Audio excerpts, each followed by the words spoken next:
పద్దెంది పడిమెట్ల పైకెక్కి గుడికేగు భక్తులకు ఎదురొచ్చే బంగారు స్వామి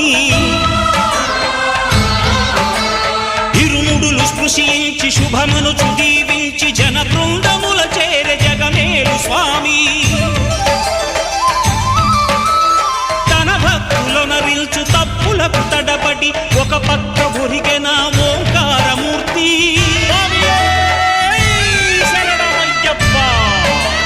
స్వాములందరూ తనకు సాయము కాగా ధీమంతుడై లేచె ఆ కన్య స్వామి